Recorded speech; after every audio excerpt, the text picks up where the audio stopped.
Hello, booktube. This is Alan. Here for uh, Friday reads. It's kind of late, so I apologize for that. Had a cold front coming through Friday, and it dropped the temperatures down to 50, and it's cold right now in my bedroom. So, yeah, it's about 50. I had a good reading week. I actually finished two books this week. A short one is actually a romance, Harlequin Desire Line. And this is his Temptation, Her Secret by Barbara Dunlap. And this is, it says back here, this is actually a third book, final book in the Whiskey Bay Bride series. I've read romance before and really didn't care for it, so I started to get this one a try. I looked at Sarah's channel, The Bookish Neither, and she gave an introduction to Harlequin romances, and what she said was very good on the channel. And so I thought I'd give this one a try. And this one was excellent. I read this on Sunday while I was at work. Read the whole thing. It's very short. It's like little 200, let's see, 218 pages. And it's about a guy by the name of TJ Bauer. And he is a partner of a worldwide investment firm. He's located in Whiskey Bay, which is in the not far from the Seattle area.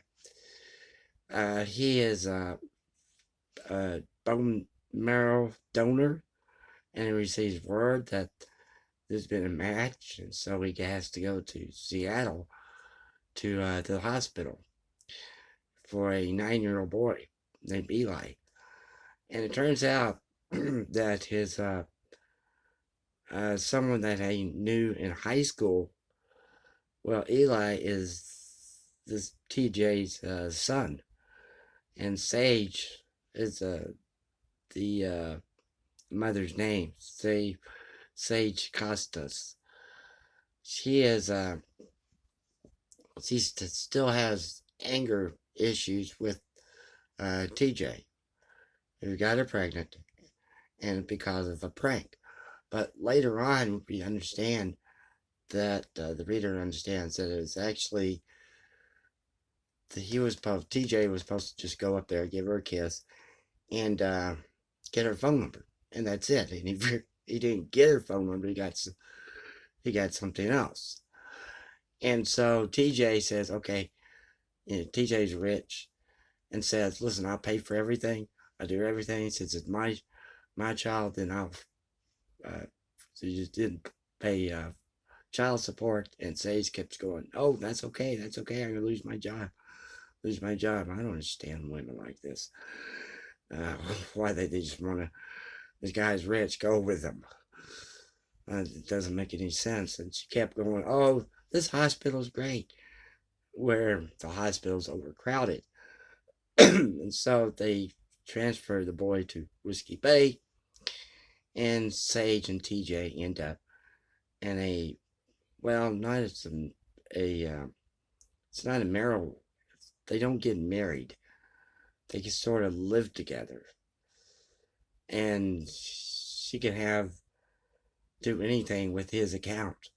Turns out she's very good with records, with books, and all in all, it's a very good book. The writer knows how to write strong characters, knows how to write children characters as Eli, and also later on another girl who was in the same bed with, in a different bed, hospital bed, the same room with Eli.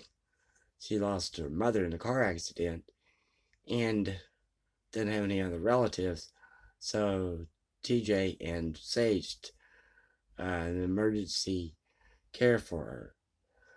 And so this, yeah, like I said, this was a good book, and I just really don't like the title of this at all.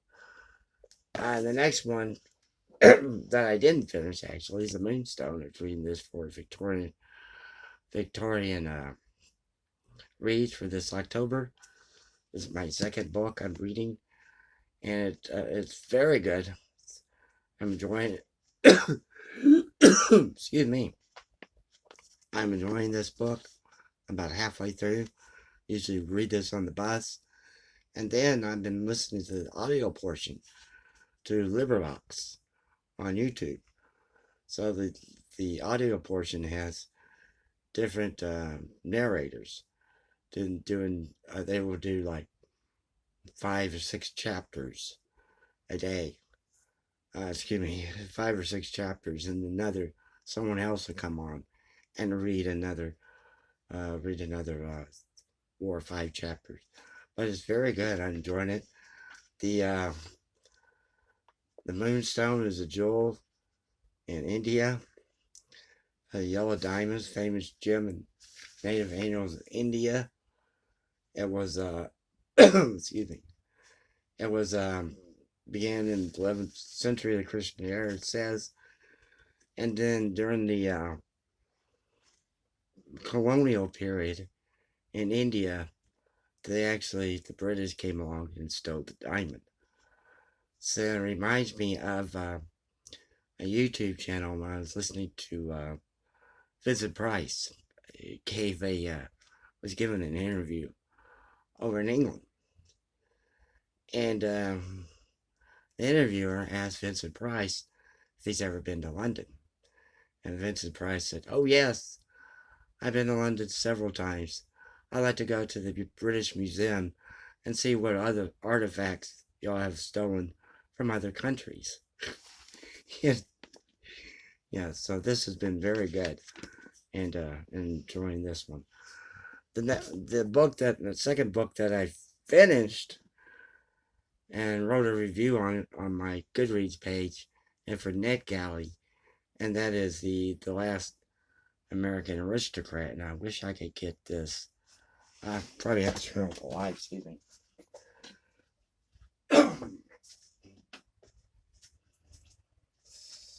There's too much glare on here.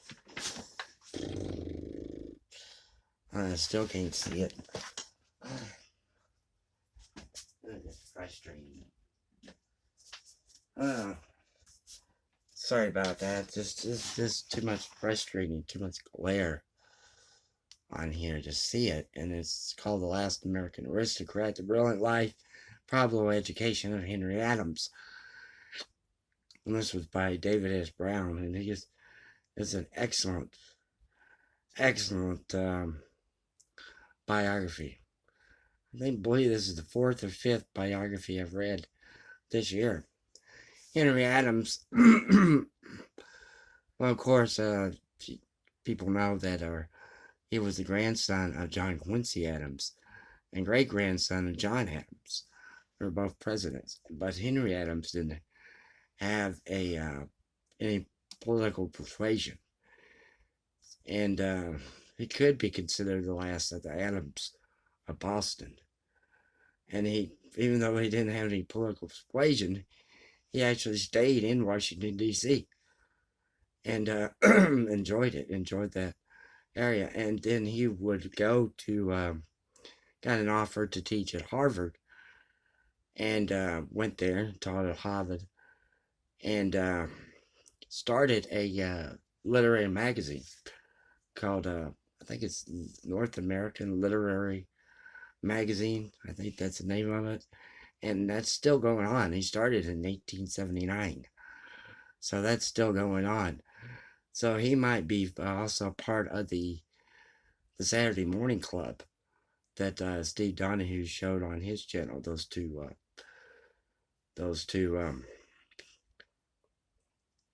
books that he got from the Brattle Bookshop. So I finished that one.